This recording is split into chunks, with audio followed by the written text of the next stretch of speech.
Hello, hello, hello. Can everybody hear me? Yep. Loud and clear. All Yeah. right. Sigma Uno, you there? Here. All Loud and right. clear. Nice guy. What up? What up? And Porter family. Let's go. I'm ready for it. I'm All ready for right, the let's do combo. this. Let's do this. Let's do this. All right. So with me, I've got Porter family. He is a well-known individual in the community. And with that, I'm just gonna have him give a brief little introduction to himself. All So right. if you want to, go ahead and take it over. My name is Alex Porter. Part of the Porter family. Been part of the community for about almost going on 9 years. Been an educator and speaker of non-monogamy, featured on multiple platforms from Revolt TV all the way to Fox News. This is something I enjoy to do because I love the education to share out there and give people share my experiences, my knowledge to navigate and make their journey easier than it was taking my own. But thank you for having me on this podcast, man. I really appreciate it. Hey, I'm just glad that you can make it. I'm glad you can make it. Next, Mr. Nice Guy, you want to give a brief introduction of who you are? Hello, Mr. my Nice. good. Hello, my good people. My good people. My name is Lawrence Leon Conley, aka Mr. Nice Guy, aka Leon Taste, aka Leon. I am a lifestyle swinger that's been in the lifestyle for since I was 19 years old. So do the math on that. Me and my wife have been happily married in the lifestyle for 15 years.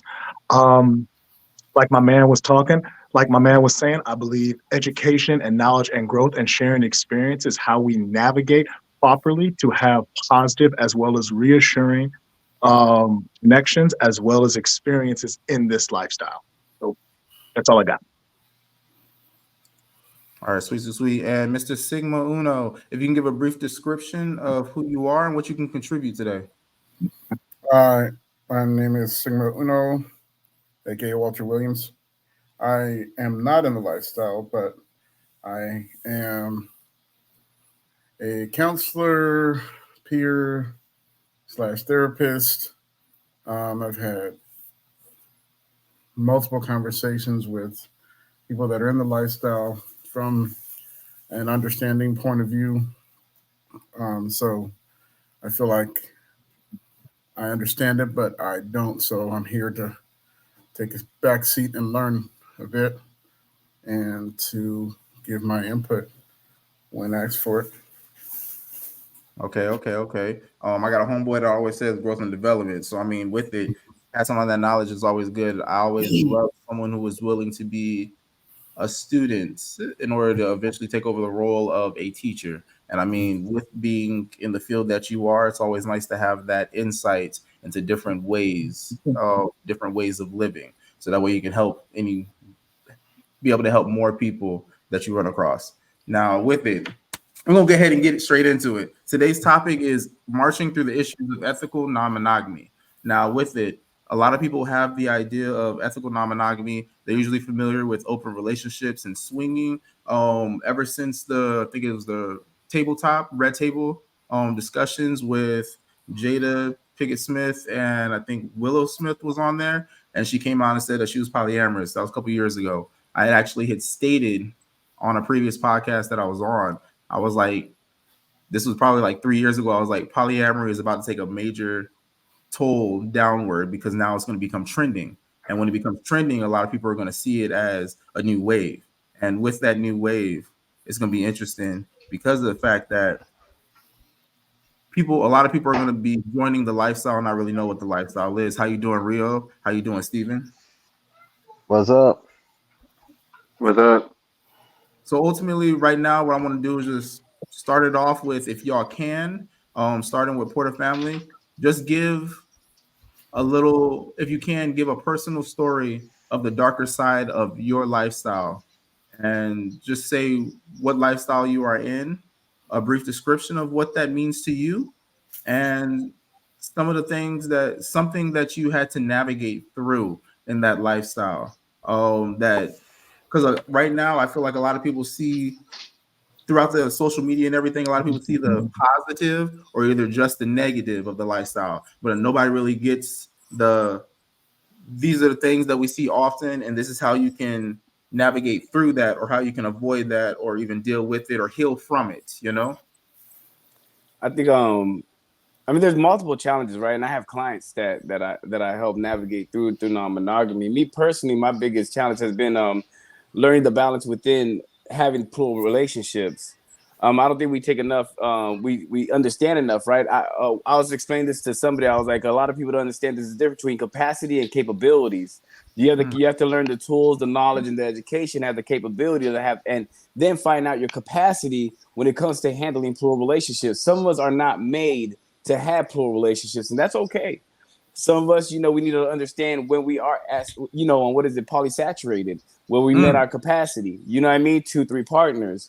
And I think a lot of people need to realize what that looks like. Me, myself, taking on 2 individuals, I had to learn how to actually maneuver in those relationships. I had to learn that my relationship with Shalon, my first wife, was not going to be the same with my second wife. They're 2 different individuals. They handle conflict resolution looks different. Communication looks different.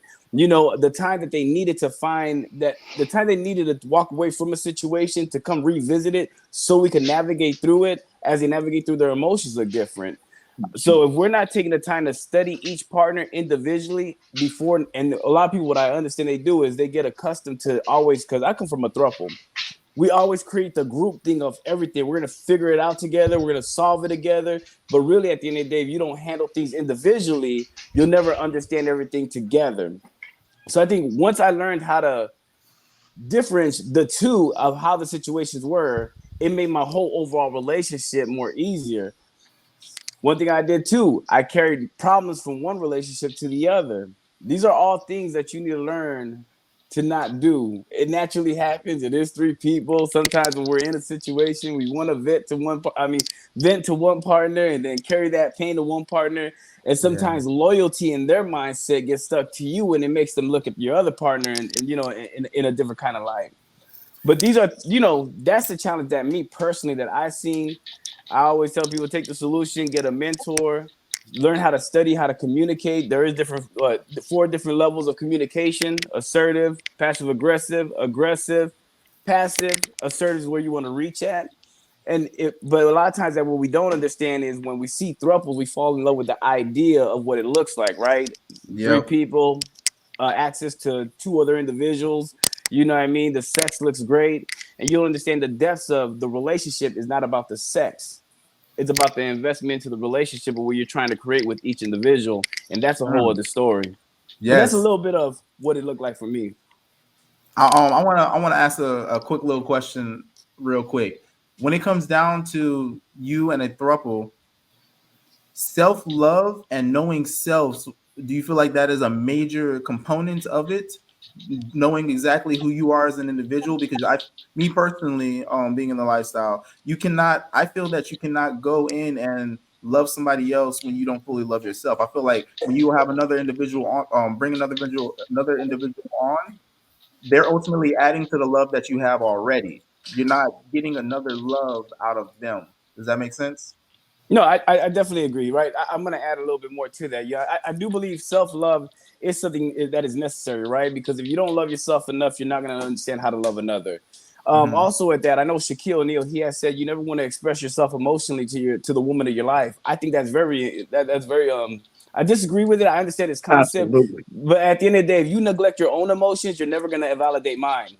So if you're already in that position, you cannot bring that type of mindset into non-monogamy. So I believe in self-love, understanding how to navigate your own emotions, validate your own emotions so you can validate others. I also sit there and I believe in self-awareness. Self-awareness is going to help you understand others too as well. So these are things. The more you understand you, the more you learn how to navigate and process you is going to give you the capability. Like I said, it's all about capability and capacity. The capabilities and tools needed to handle multiple relationships. If you choose multiple relationships. Blessings, blessings. Mr. Nice Guy. How we doing, everybody? How we doing, everybody? First of all, let me just say, my man, I appreciate everything that you were saying. And a lot of the stuff is pretty much how I feel and how I navigate through the lifestyle as a swinger. So the question was, just to get an understanding of it, is what are some of the negatives that I've ran Yes. into that I hope to avoid? Well, before I get into that, let me give you a little bit of, you know, my interpretation of that.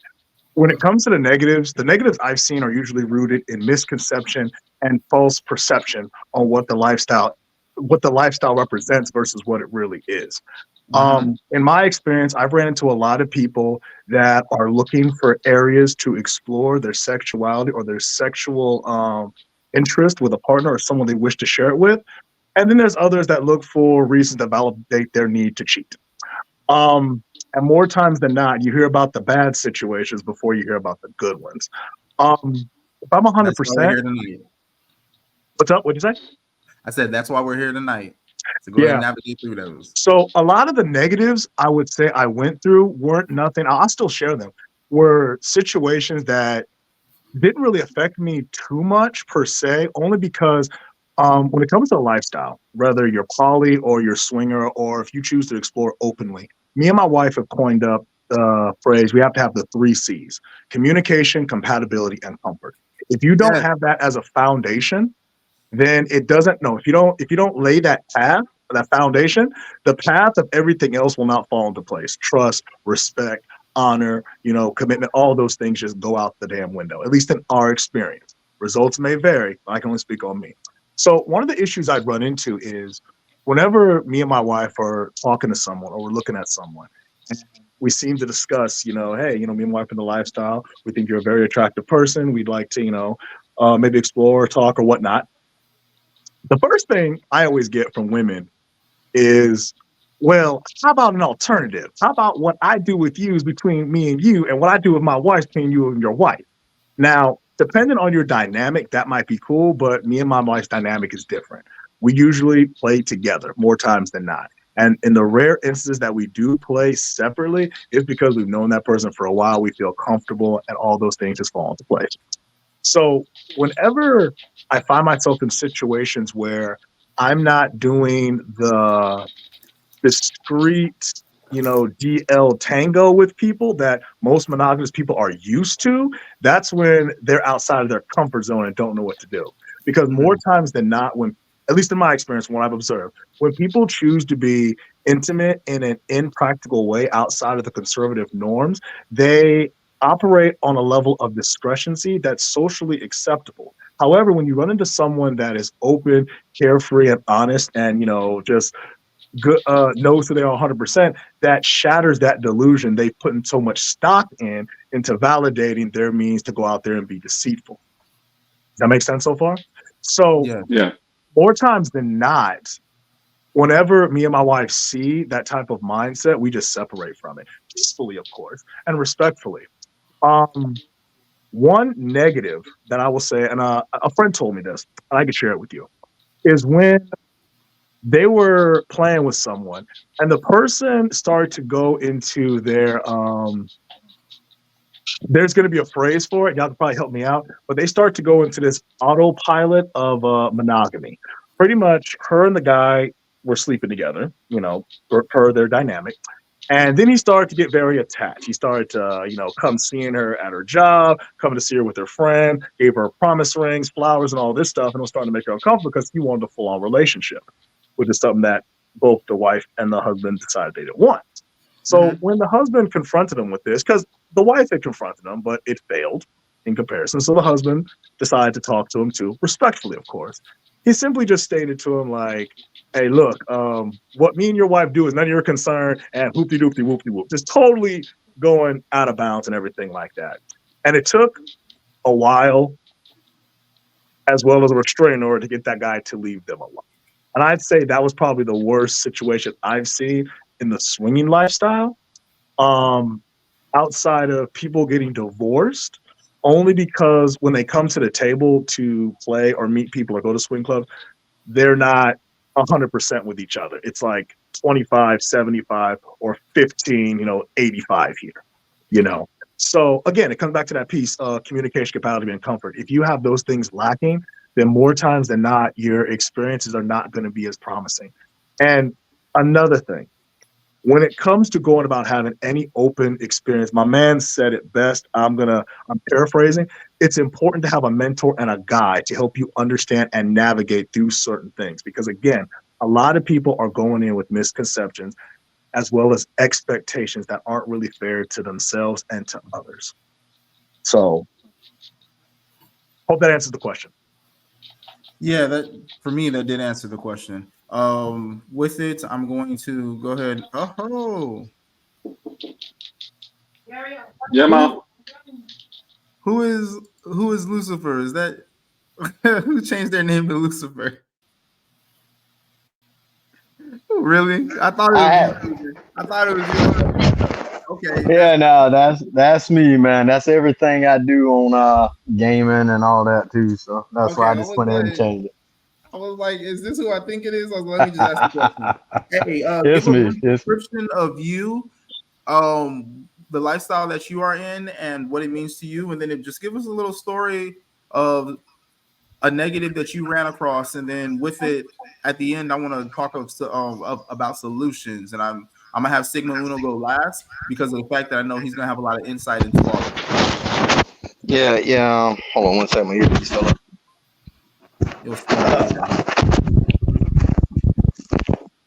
Well, you've known me for a while, and I've joined in with y'all on several of the conversations, and I guess I'm still trying to figure out exactly what lifestyle I fit into. I'm a little more of the kind of like dominant and submissive, I guess, is more the lifestyle I fall into, along with some different things. Not quite.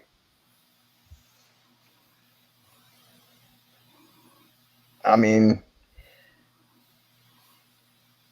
I'm more, I guess, one woman, one guy kind of person, I've been intrigued by different lifestyles and looked into different things. We've had plenty of discussions over the years and the different groups we've been in, and I'm open to everything. And back to when me and you first hooked up and started chatting, man, it started off with my separation and me and my wife trying to look at other options to kind of spice up the relationship, I guess. Okay. And through that trial and error phase through over the last few years, I've had in different aspects, whether it be poly or swinging kind of lifestyle, but nothing wrong with swinging. And like my man said, as long as you and your partner or can can meet those three C's that he described, then it works. But I always found that I would come across where it would be feelings get started between one or the other, and it ended up causing the problems, kind of like what he described. And it's the same thing I see in the court system. We've had some people come in and it's destroyed marriages, just like he said. So I've seen those things, not firsthand, but in different aspects of my life. As I said, though, I guess I'm more of a dominant and submissive kind of person, and I can't say I've come across anything bad so far with that. It's just finding the right person that can understand the lifestyle, and so far I haven't run across to where I've run into problems with it. And some people, I had a few I've had to teach, and I had one reach out and just a few weeks ago, and she was asking me to explain it to her because she hasn't been able to find another like me, and asking me what can I tell her so she can try to teach them. And I had to explain it to her. That's not something you can teach. I brought you into that. I showed you that type of lifestyle. You fell in love with it, but it's not something you can teach because, I mean, either you're dominant or you're not. I mean, you can't teach a man how to be a dominant. You can't teach a man how to be an alpha. If he's not an alpha, that's it, and I guess that's about the only thing I've run into. I really ain't got much more than that. So when you talk about being an alpha, you talking about more along the BDSM thing, like DOMs, the daddy Yeah, DOMs, things like that. yeah, something along that. You know, it's just yes, no, it's where if they being good girl or bad girl, and I ain't, it's not necessarily.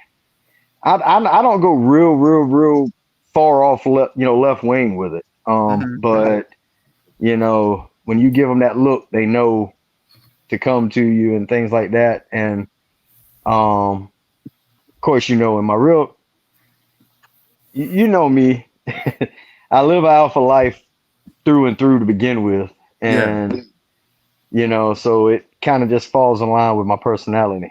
I got the personality I got. So Okay. Power Okay. dynamic. Got it. yeah. So with that, now we about to have some fun. Oh yeah. Here we go. Here we go. So Mr. Nice Guy says lack of boundaries. Lack of boundaries, I feel, is a big thing that falls into the ENM community. When you do not have boundaries, that ultimately, I personally feel, sets you up for a lot of failure in the long run, because then you'll have people wanting to test you and walk all over you. That sets you up for people allowing themselves to get manipulated without them realizing it. A lot of times, if you're a yes man or yes woman, then it kind of leads like those narcissists or energy vampires that come in and try and leech off of you. So you'll mess around, have somebody who will be trying to play you because of the fact that you're allowing it, and you're trying to love a person who doesn't really want that love but wants to use you.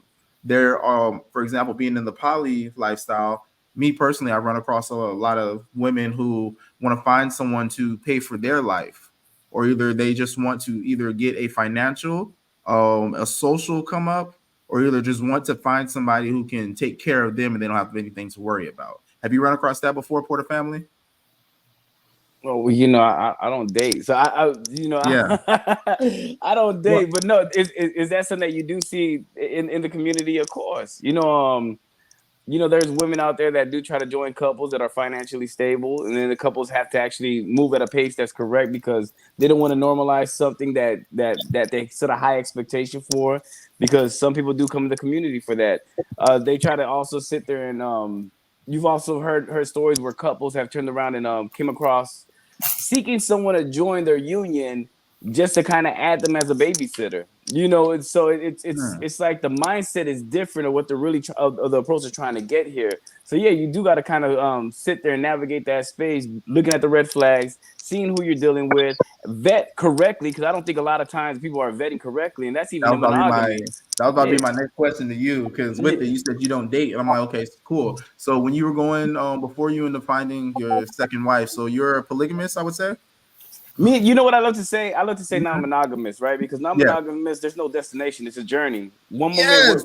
you're in polyamory, then you're pushing everything, and once you put contracts in, you're doing cohabitation agreements. Because polyamory is many loves, polygamy is many spouses. What creates marriage and union is going to be those contracts, right? And you Words could be have meaning. words have meaning, yeah. So and you could be polyamorous and a swinger. So you never know whether you could even convert from swinger, and then how the brother said before the man was showing up trying to create a relationship. If they would Hmm. have said yes, they would have been in a whole throuple that would have put in polyamory. So it's like Yep. more or less we're just practicing non-monogamy. We don't know where it is at that point. We have many chapters. So myself, I love to say I'm non-monogamous because there was a point I was dating, and when it comes to vetting, I'm more demisexual, right? And this is probably something that people need to really research too and find out what they are. A lot of people just identify with a new word, sapiosexual, and it's like, oh, I'm stimulated by everything now mentally, which Yeah. is crazy, right? Because they don't understand that maybe you more or less sexually stimulated behind the emotional investment. It takes a lot for me to really want to, because I look for longevity in a relationship. So when I'm vetting, Mhm. of course, I'm navigating that space, focusing what is needed with that one individual. Why? Because I've been in a relationship with multiple individual and plural relationships that I know how much work it takes to fulfill them. So I'm not trying to put myself in a position while I'm getting to know somebody, vetting this individual to play with them. And a lot of people aren't taking the correct steps and asking the right questions to get to know individual. Can I ask? Bet. Can I ask a question with that? Go ahead. Yeah, definitely. Because I appreciate everything you're saying. Could that be because they simply just don't know how? Definitely. They Okay. don't know how. Okay. A lot of, yeah. I just needed context because I was like, wait a minute. Okay. Yeah, no, that's definitely a lot of people don't know how. A lot of people, especially when they're going in there and they're dating and trying to get somebody. There's some people where I say vetting, they don't even know how that even looks like. So yeah, that's definitely Facts. correct. Facts. Hey, so with it, Mr. Nice Guy said in his experience, he heard that those type of people in the poly world are called collectors. Ooh, that's an interesting thing. I Well, never heard of that word. well, only in my experience, I was it's safe to say I was seeing or dating a person that was in a poly dynamic, and they had to break it down for me because I'm a sponge when it comes to knowledge. I like to see people, talk to people, and everything like Same. that. So when I hear my friend who's been poly for damn near 20 something years, and then I run into someone that calls himself poly, and then all I see them do is utilize people as assets, like to build furniture, to get groceries, to give them rides, places, stuff like that. And part of me's like, I always have to ask the question, what are you getting out of this situation? And for the most Mm. part, the most they can tell me is she's attractive and it's a pretty face. So I consulted with my friend. No, sometimes, hey, some monogamous relationships are built on that foundation. So I Yes, can't laugh definitely. too much. Okay. Yeah, So definitely. I'm sitting there and I asked my friend, I said, what is that? And in disgust, she was like, oh, no. That isn't a poly player. That's just a collector. She's collecting people to utilize for her needs and her wants, and then just discards them like precious jewels. Yep. And I'm like, that makes perfect sense. So I guess based on what you were telling me and what y'all were describing, it just reminded me of that. So that's why I brought that to the forefront. Oh, I love that term. Yeah, I never heard that one. I've heard of unicorn hunter, which I know Yeah. is big in the swinger That's big. community. That's big in the swing Yeah, community. It is. and then it's transitioned to segue into polyamory, where they consider the couples seeking singles to use them in different ways that benefit them, and they call them unicorn hunters. Because once they're done with them, they push them out and move on to the next. But I Sure. love the collector thing. I love yeah, that right there. I rocks with that. Just make sure you I give my like props that. when you use it I am. I make am. sure. Hey, nice guy told me because I want people to Nice. know my name too. Yeah, definitely. Go have to get it copyright Yeah. that. Coined. The guy got you got to get coined.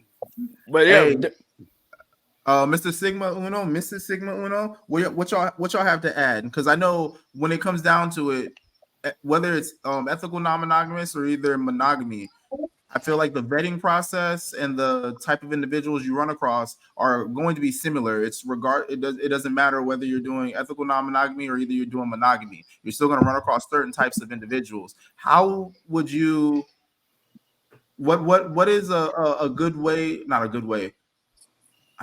I'm trying to figure out how to ask this question. Proper ways to vet when it comes down to a relationship. Don't rush the process. Do not rush the process. It might look good. It might sound good. It might smell good. It might move just right. But again, you can only fake the funk for so long. And ultimately, the cream will rise and the whey will fall. Okay.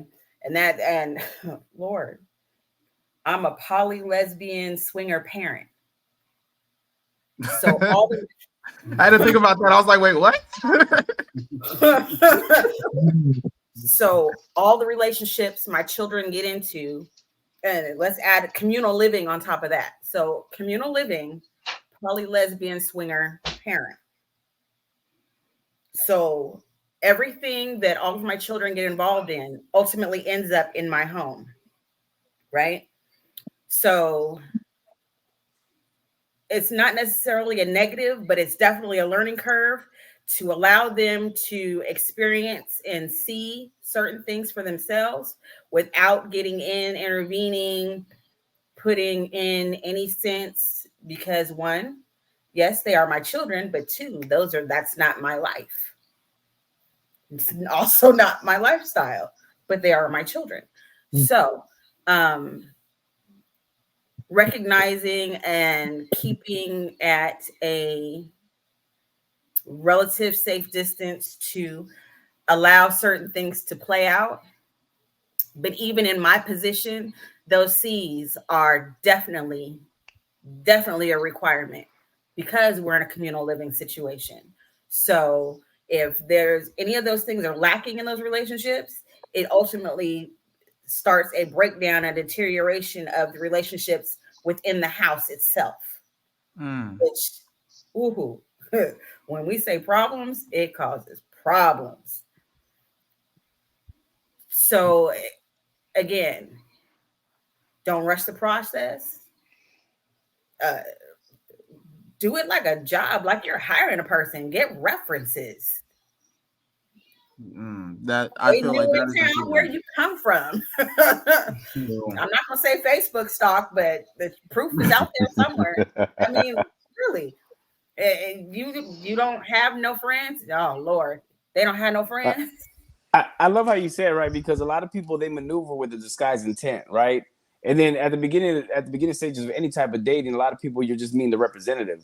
So you're not meeting the depths. You're not going into depths with them. That's why it's I love how she said, be patient, ask the right question. You know what I mean? Take it as if you're interviewing them for a job, because you are interviewing them for a position in your life. I hate to say it like kind of in that sense, but this is someone I'm going to take on long terms. I don't want to date the representative. And when something goes wrong, now I get to see the true you.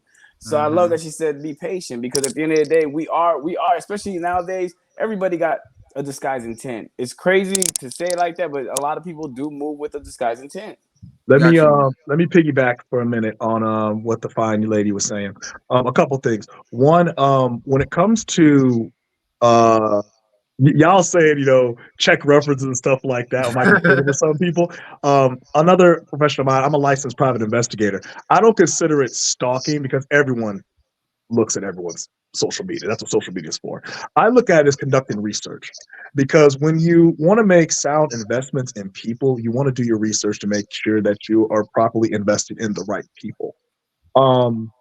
Another thing my wife told me when it comes to, pursuing anything in the lifestyle. Yes, patience is one thing, but at the same time, be committed to knowing what you want versus what it represents. Because one of the things that I could say why me and my wife work so well and we love each other so much is because the foundation of who I am is what she loves, not just what I represent. Sure.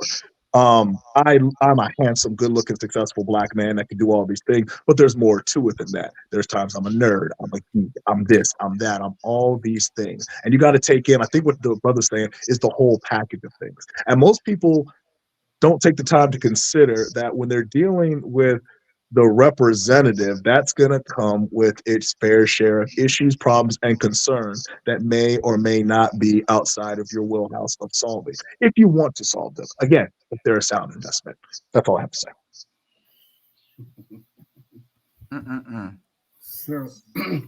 So for me, I know there's a lot of different groups in regards to this, but in some cases, a monogamous relationship is based in real trust. When I say real trust, you actually, I'll say this. I've dated people, I've had relationships in the past to where I couldn't trust a person as far as I could throw them. So it wasn't likely that I would be okay with being connected with their friends as well as mine, male friends, female friends, whatever.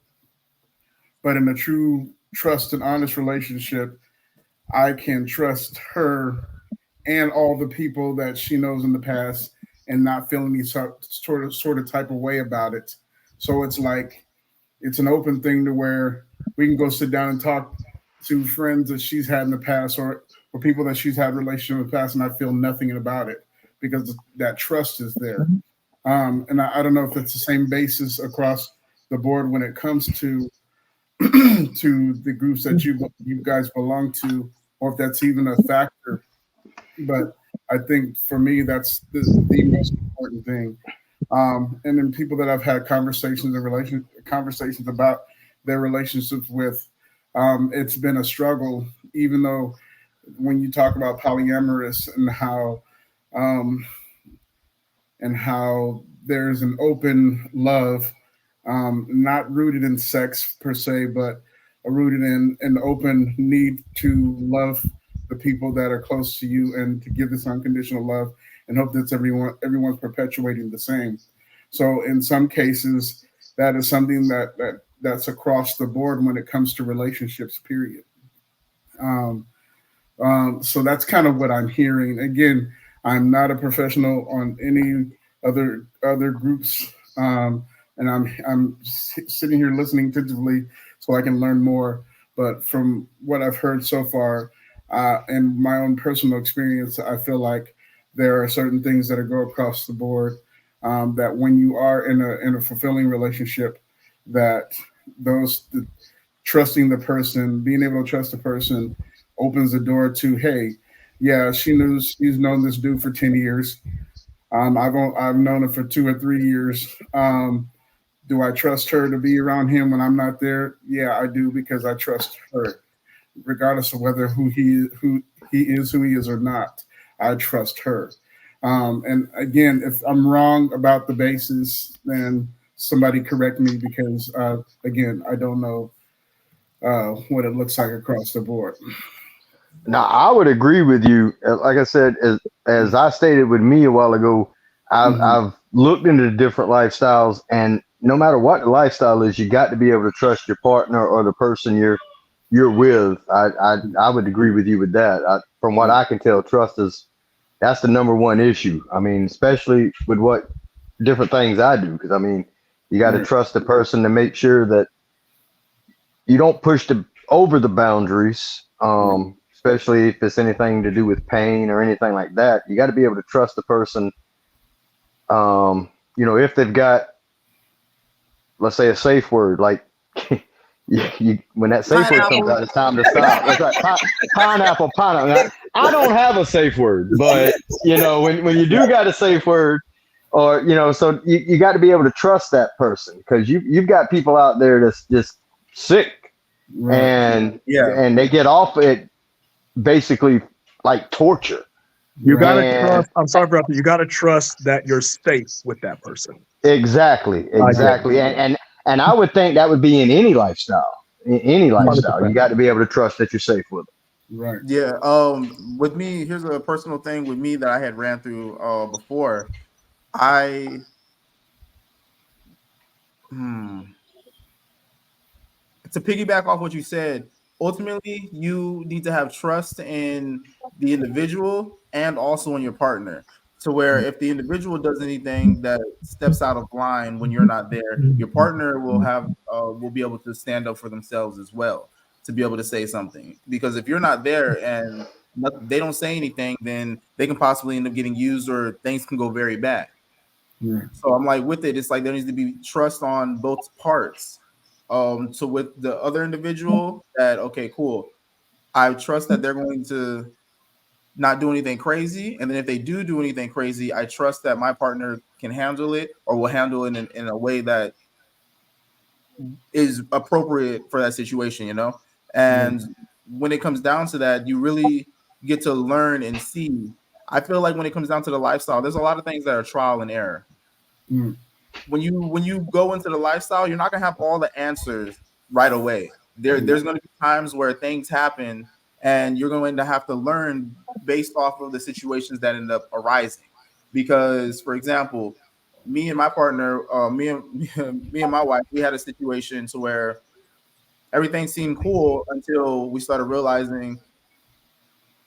noticing a lot of things that they were doing. And then that's when a lot of the blame shifting and a lot of the red flags pretty much got confirmed. And one issue is when you're vetting someone, I'm like, there you have that new relationship energy, and during that phase of the NRE, a lot of people end up overlooking those red flags because it's almost like they're looking for the positive in an individual. Now, not everybody does that, but a lot of times there are people who overlook the red flags, trying to go off of those green flags, the things that make them feel good. That right there is, I feel, a kind of selfish act, because it's like, okay, you as an individual may want something, or you feel that you're lacking or needing something, and you're finding it in this person. So the things that this person is doing that you may feel is wrong, you're overlooking it because of the fact that you're still getting some type of gratification based off of things that they are doing.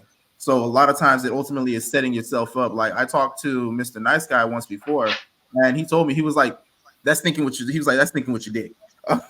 So with it, it's Yeah. like, and I mean, I learned as well that being in the community is a very good thing, because if you try and navigate in the lifestyle by yourself, or with maybe like one or two people, you're going to run across a lot of things, and you're going to have a lot of lessons that you're going to learn via firsthand experiences. If you are actually active in the community, talking with people, picking their minds and their brain and everything, you'll be able to learn a lot about other individuals who end up coming towards you, because most likely their name has been out there before.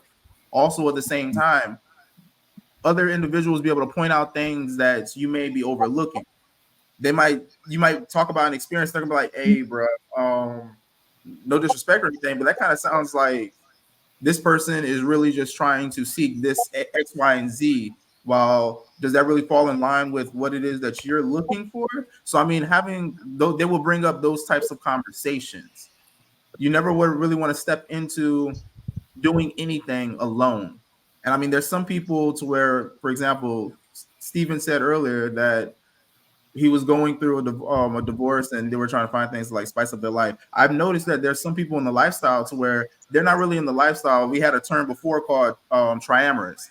There was people who were just trying polyamory, trying to spice up their life, trying to get their relationship back to good. You know? Triamorous. I So, just I mean, put it with that, together. there was people trying to spice up their life, their love life, to try and get their connection good again. I mean, there's you have those unicorn hunters to where you have a guy trying to pull in another girl because maybe his girl isn't doing what he wants, or is not doing something well enough. So now he's trying to find another girl to validate himself, or either he just wants to experiment with another woman in the bedroom, and the only way he can do that is to get her on board. And now she's over there looking for another girl to make it seem like, oh, I'm okay with it, I'm cool with it, when really she's not, but she's trying to save their relationship. I mean, you have to be able to recognize these things when it's being presented to you.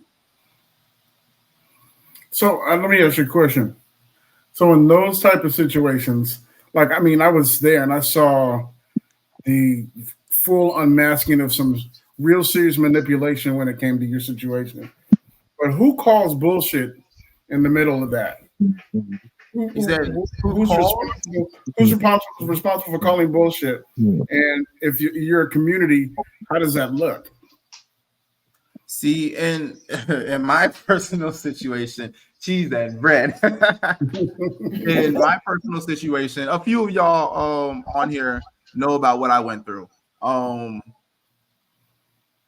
just gonna do a brief little thing on that. I'm gonna have to call my wife on this because I feel everything in me boiling up right now. So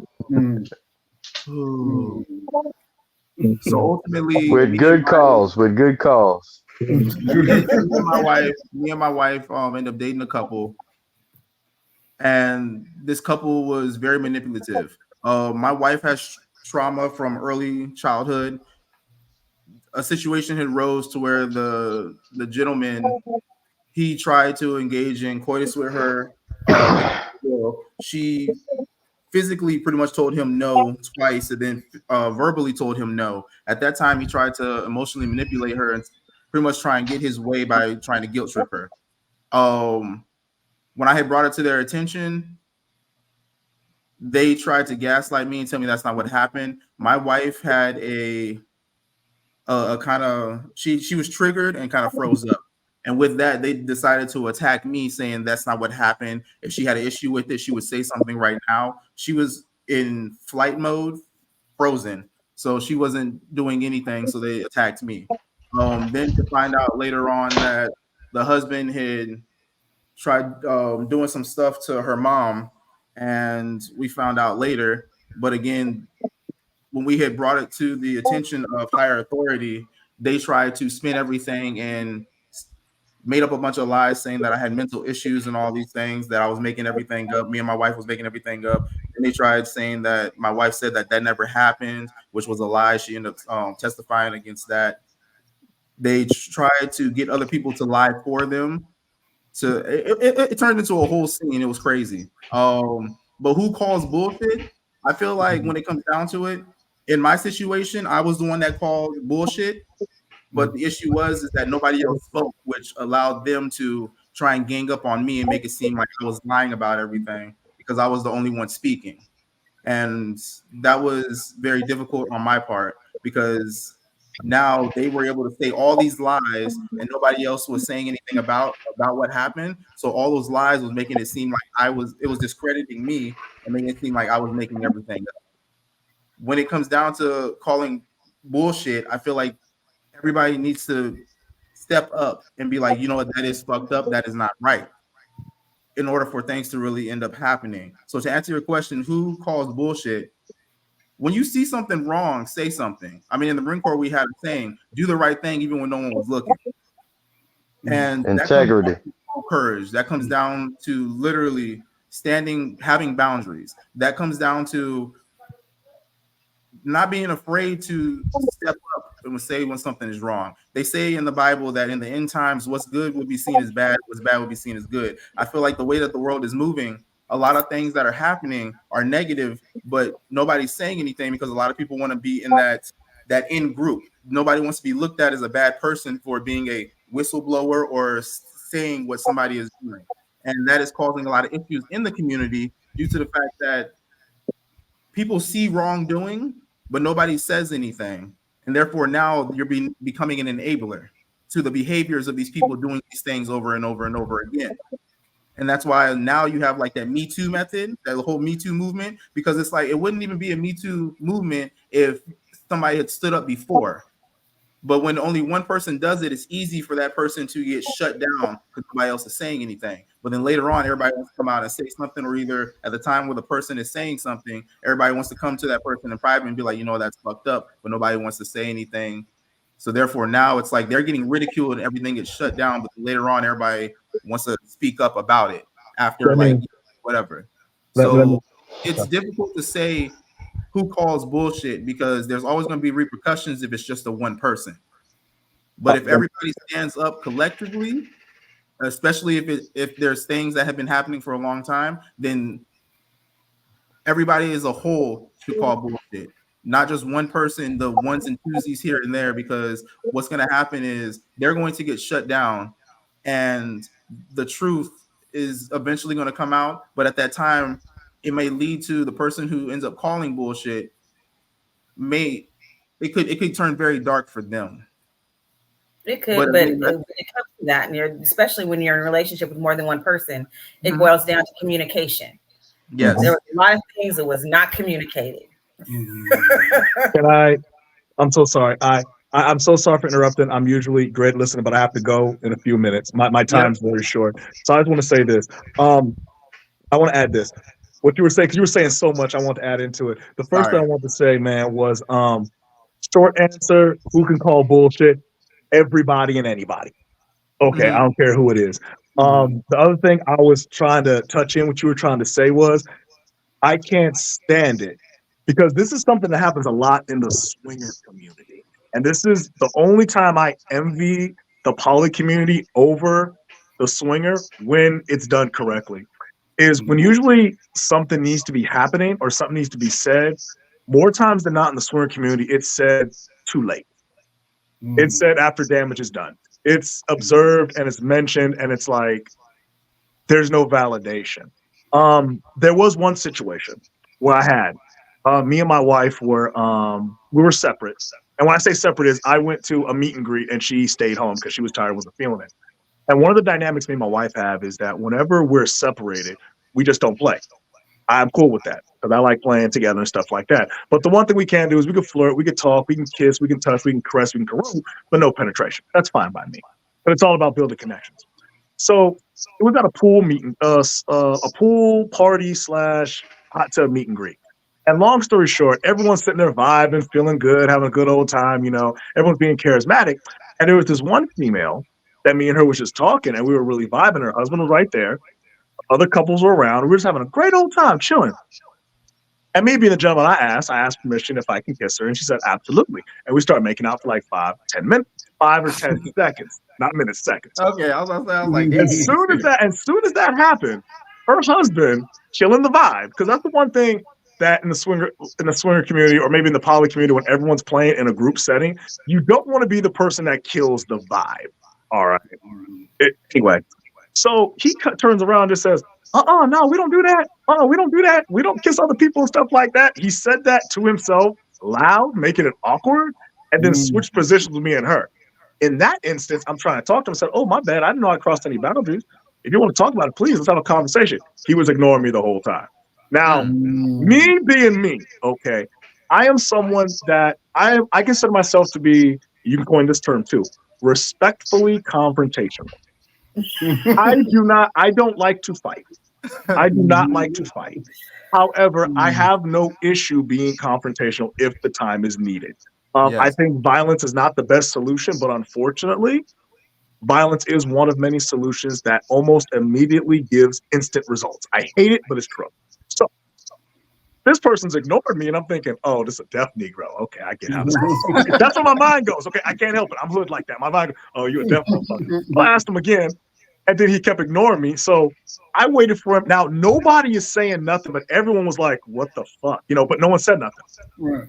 After he gets out the pool and I'm walking one-on-one, I confront him, you know what I'm saying? Because I feel like, maybe he's ignoring me because he doesn't see me. So I'm in his face now, like, hey, what's going on, man? Hey, let me talk to you for a minute, man. What's going on? Okay, I put my hand out because, maybe, he needs to understand, stop and freeze and think for a minute, So the conversation just said, oh, it's just something we do, this and that. It wasn't until a month later, because I never went to another meet and greet with those people ever again. I'm like, no, don't feel comfortable, don't feel good. No, I'm not feeling, no. You're not going to make it feel like I violated someone no one's communicating. Because again, communication, compatibility, and comfort. We were all comfortable. We were all compatible. We were talking, but you weren't talking to your partner. That's fine. Come to find out that they weren't 100% solid. Their dynamic was sketchy at best. And then one of the main people that was in the pool said, that's total bullshit because yesterday she was at my house going down on me doing the damn thing. She didn't mention nothing about no fucking kissing. I'm like, I'm just like, okay. And that's great. And everyone corrected him. Everyone said they talked to him. MMA? No, I'm not going to MMA. Okay. So everyone was sitting there telling him, like, that wasn't cool what you did to that brother. That wasn't cool. That wasn't all right. You made him feel comfortable, this and that, this and that. They ended up getting divorced and breaking up anyway.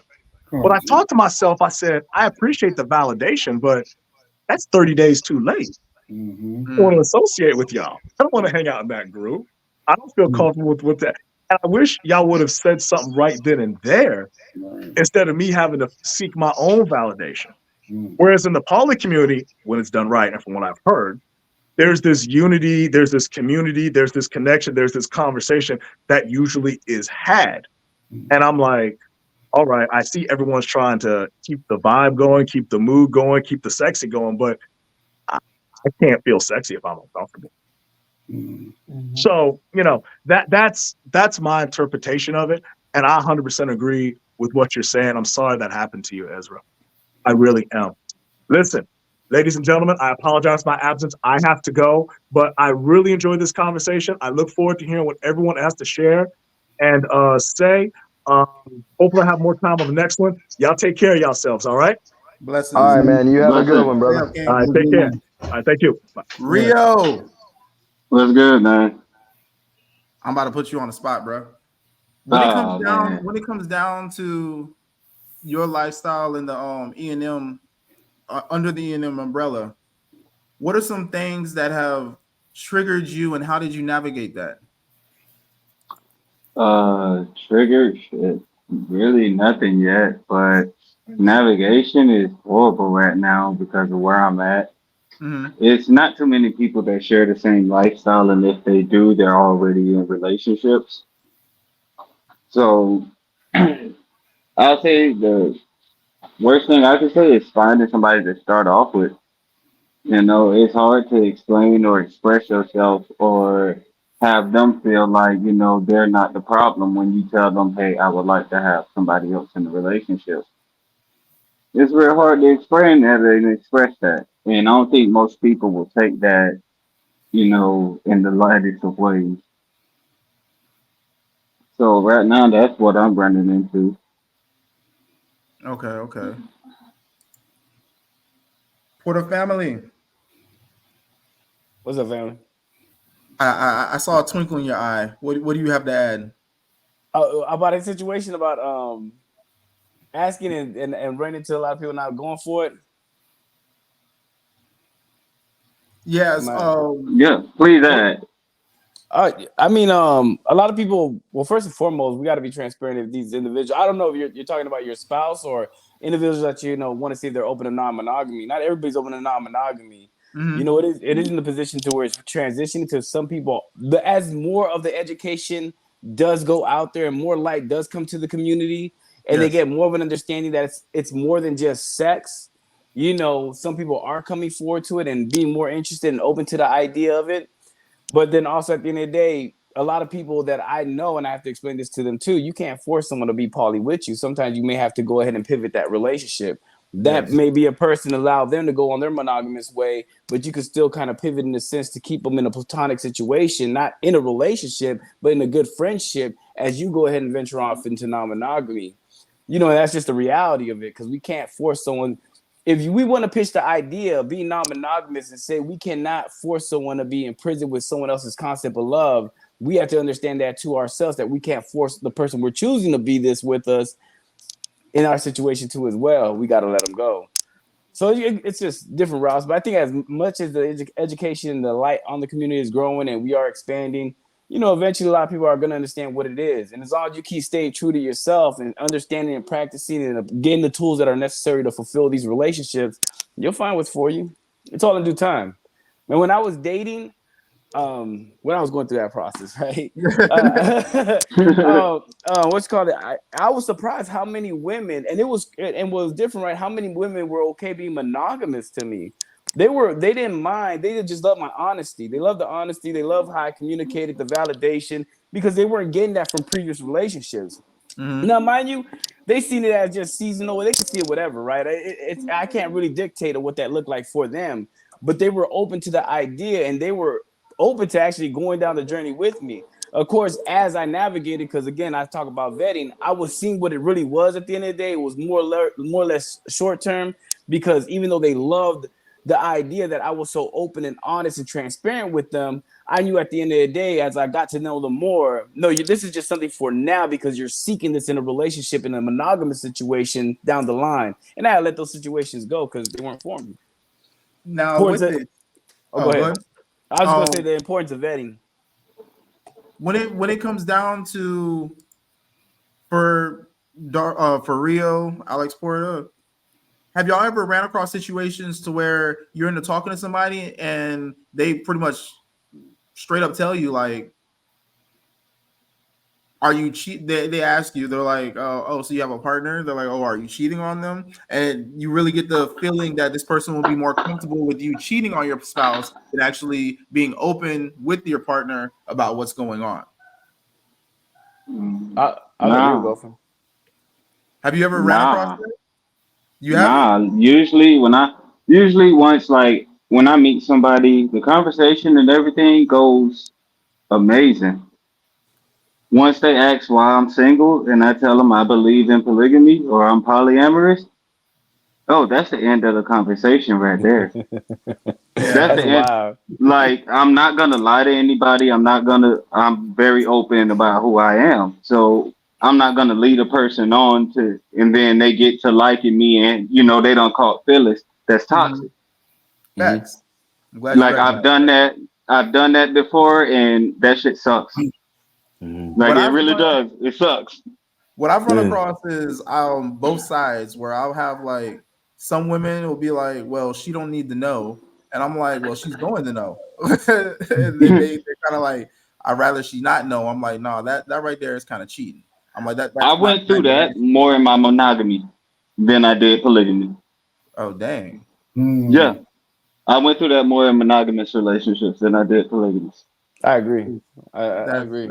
It's wild. Because I mean, that's one of the biggest things that I run across, to where the woman is like, I'd rather us do what we do and she not know. And I'm like, no, that's sneaking around. I was like, that's not what I do. And even so, I'm like, me personally, I'm like, I'm just so honest that if I try to do anything deceitful like that, I would end up telling on myself regardless. So I can't do it, period. But then I'm a horrible hider. I also run across some women who are just like, you can tell that, like how Porter Family said, they are interested in it, and you can tell that it's just gonna them try and get jealous, or either try and get just you later on down the road. And I mean, you have to kind of recognize those things where they're like, it's almost like they see it as a challenge. Like, oh, can I get him myself? Because they eventually end up like realizing your worth, your value, and everything. And they realize, like, you know what, I would like to have him for myself. And then they may start doing some things to try and pull you away from your partner or try sabotaging the relationship that y'all have. I feel like that's something that you have to be weary about as well. You have to be cautious about those things too. And it's kind of, for me, it's kind of hard to recognize at the beginning because, again, you have like that new relationship energy, so everything seems cool, whoop-de-woo. But at some point, you got to listen to yourself because your body will tell you when shit's not right. And I think a lot of times people overlook that feeling. They'll ignore that feeling, and they still kind of want to just keep riding that good phase of getting those endorphins and the dopamine of the relationship. But hey, poor family, I do want to say this. I'm like, the way that you articulate, bruh, I need to get on that level. Like, you are able to what you mean in 2 words with like a very empathic feel to it. It's I do interviews all day, so this is I gotta be honest. Representation is everything. I'm one of the ones that represent the community, being on so many different media platforms. So I want to make sure when I say things, it's impactful and it's understood. Because again, like I said about Real earlier, once the education gets out there more and more, it's gonna really resonate with people, and people are gonna really look at this as an option. Because I always tell people, I'm not here to tell you non-monogamy is better than monogamy. But I'm here to tell you there's more than just vanilla ice cream. There's chocolate, there's strawberry. Take the option if you want, because it's choice over default. Right now, the way we're programmed as we're raised is by default, we got to choose monogamy because we'll be shamed guilt if we do non-monogamy. And most times at the end of the day, we'll find ourselves being deceitful, which is going to make it wrong anyway, right? Because now we feel wrong because our natural feelings is to have multiple partners. But if we say that openly, we're going to be shamed. And it's just like, well, right now, if we get the right education, you don't have to be shamed or guilty to anything if you choose it for yourself and those that you're doing it with align with you. It's consensual. If we agree to this is for us. So it's just putting out that message and getting that message across the board so people could sit there and say, man, this is me. And I could be honest about it. It's interesting while I hear you guys talking, there's some situations in monogamous relationships that I had that are just spot on with how you guys research or try to or the way you're looking for relationships.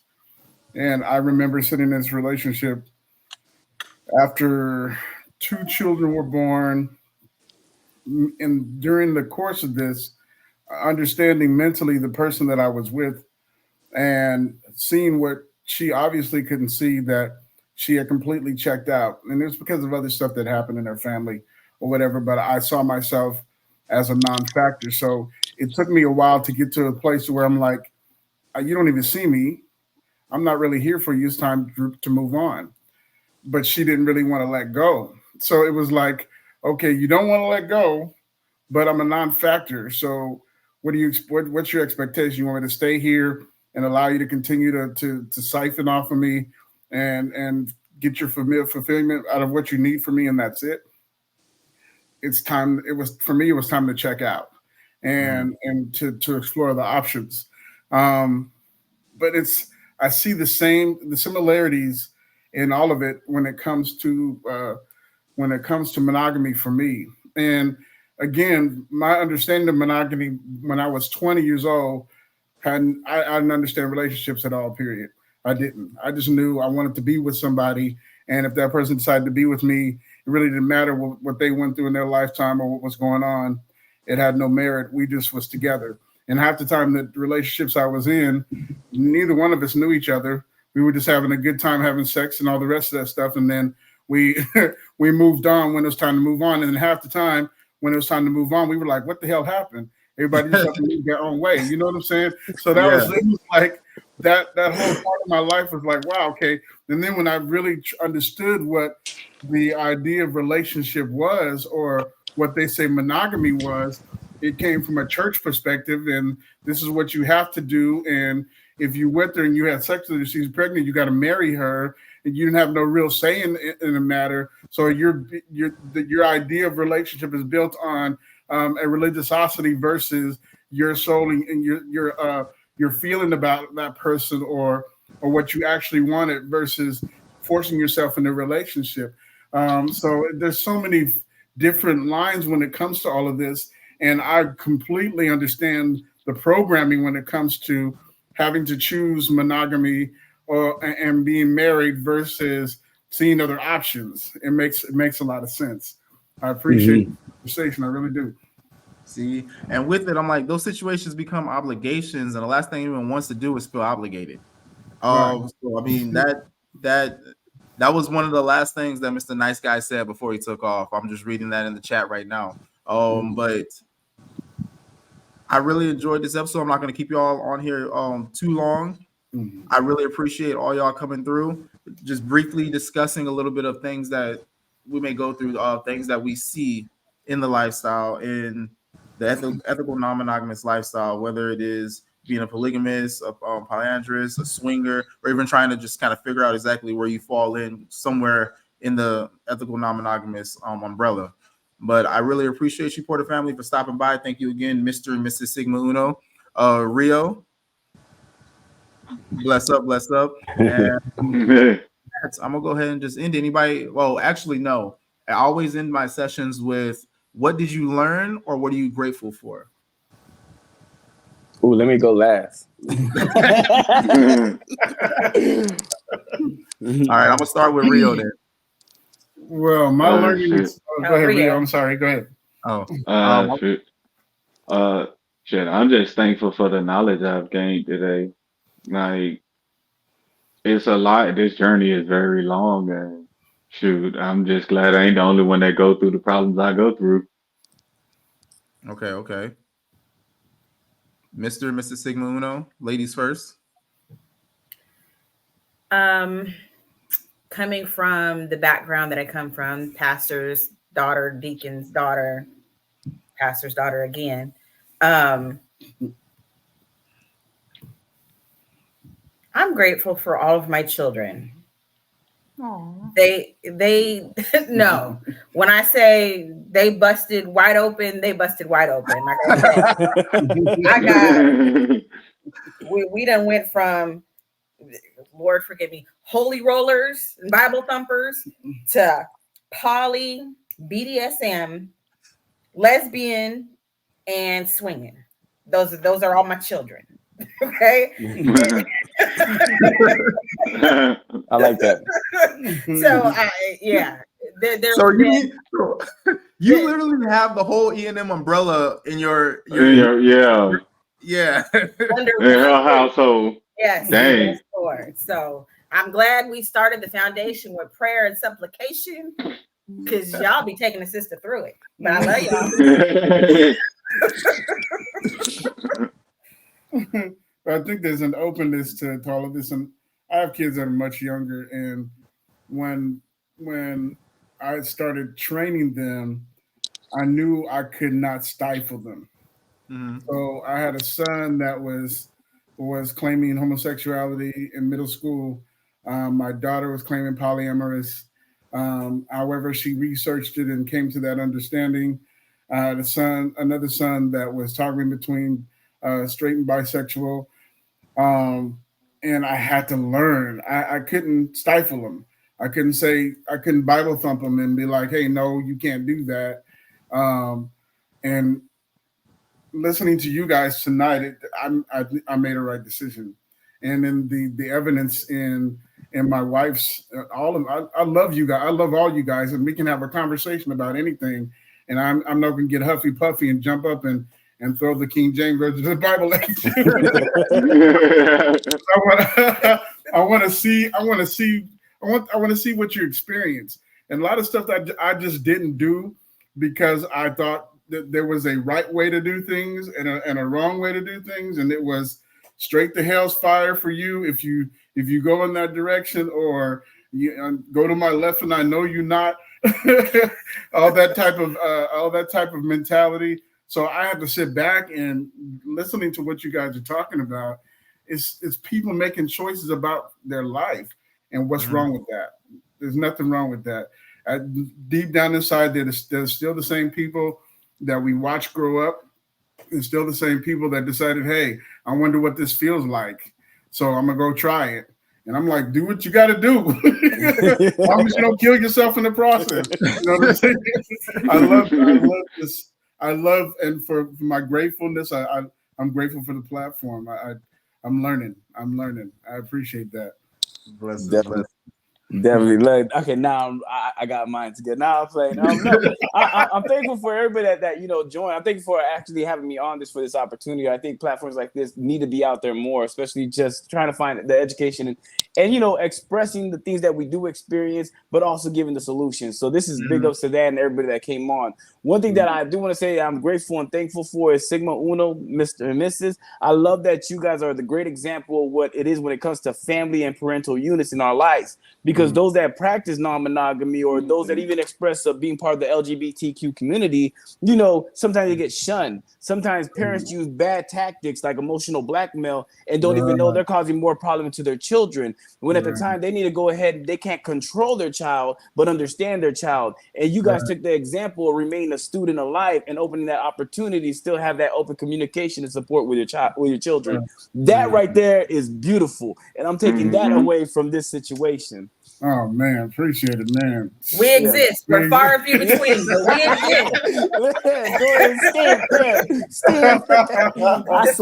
I salute. We salute you guys too, man. I hope this ain't the last time we see you on here, man. Because it's you have a lot to teach, man. I appreciate it. I appreciate that. Thank you so much. Look at that. You got some more followers, Porter family. For me, I would have to say tonight I definitely learned. Tonight I got a lot of validation and I got some more knowledge. Like for example, when Mr. Nice Guy brought up that everybody should be able to stand up, I'm like, that right there was kind of validation for me. But also at the same time, I'm like, yo, Porter family, you hit a lot of good points just when you first started, pretty much in your introduction. And that was a very powerful introduction.